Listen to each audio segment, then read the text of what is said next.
Okay, let me.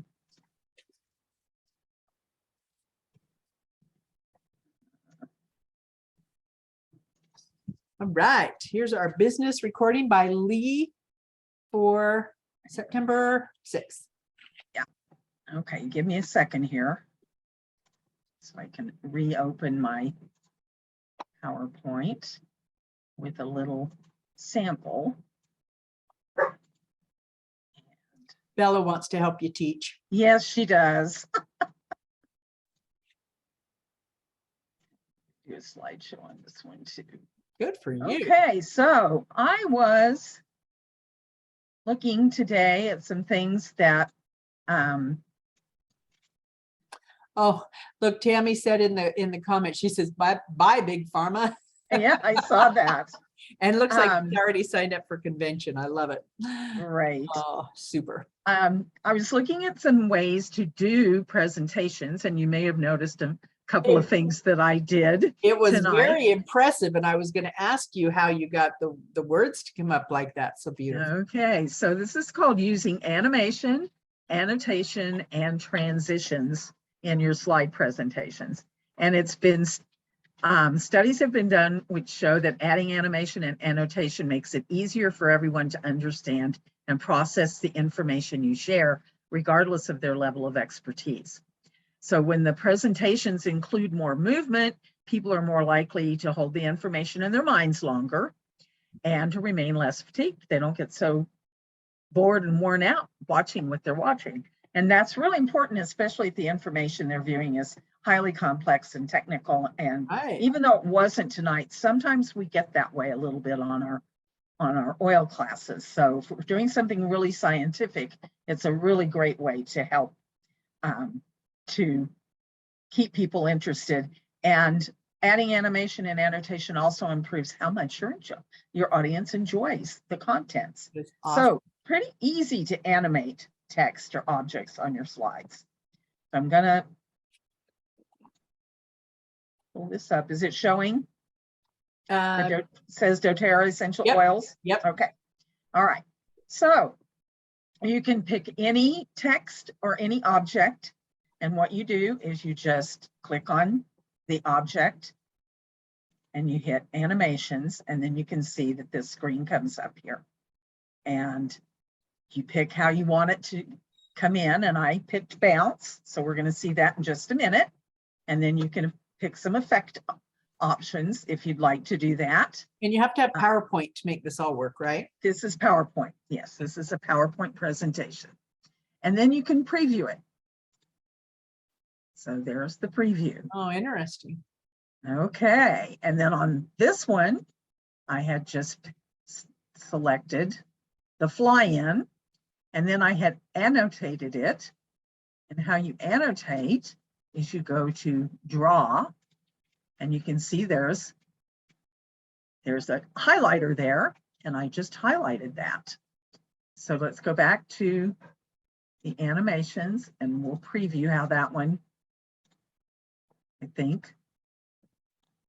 There it is. So then it just flies in there. Okay. And this one over here, again, has some annotation to it.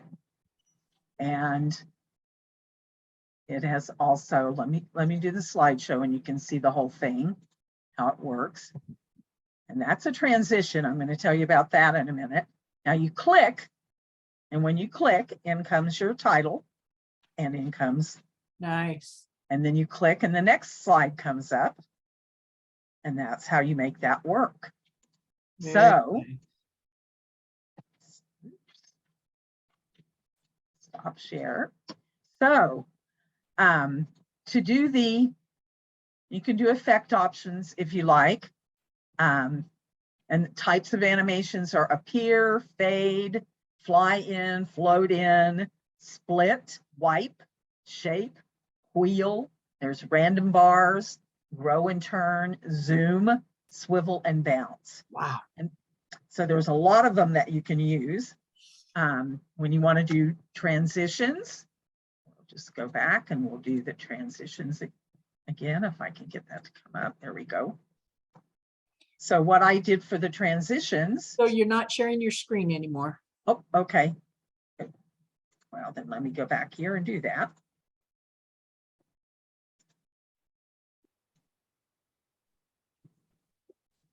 Okay, so to do the transitions, you see that's right next to animations.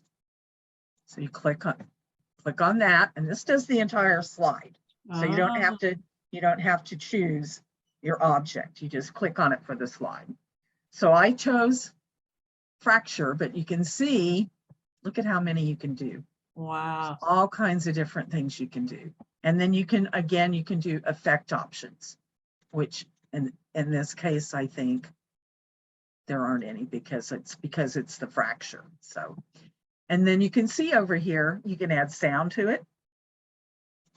So I could do a bomb sound. Whoops, there's an arrow sound. Let's do a bomb sound since it's fracturing. And the duration is, I think that's 2 seconds. So to preview that, then we just again hit preview. You could hear the bomb and Wow. see it fracture. Yeah. And the same thing. And then what you do is if you want that same effect for your entire presentation, then you come over here and you push apply to all. So then it will apply to your entire presentation. Got it. So I just thought we should learn how to do some of those things, and they're not just for Zoom meetings.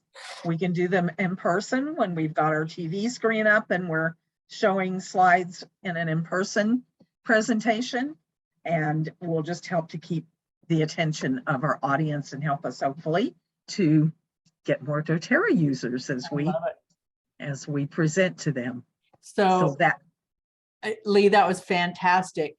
Last week, Tammy and Heather, if you're still listening, we were having our business meeting on our Monday night, and we were realizing that we had all the different decades. We had from a 20-year-old, young 20-year-old, and a 30-year-old, a 40-year-old, a 50-year-old, and I was 60, and Lee is 70. And here we have just learned from the oldest and the most wonderful member of our team how to do all this technology stuff. So and it's fun to play around with it. Just it is awesome. Just like I just did. I just did a little sample play just around to learn with how to use it. So play with it and learn how to use it. It's a great tool for us. Thank you so much. We're all going to keep learning because that's what this life's all about. Thanks for joining us, everybody. Hope you have a wonderful night and a wonderful week. Love you guys. Night, everybody.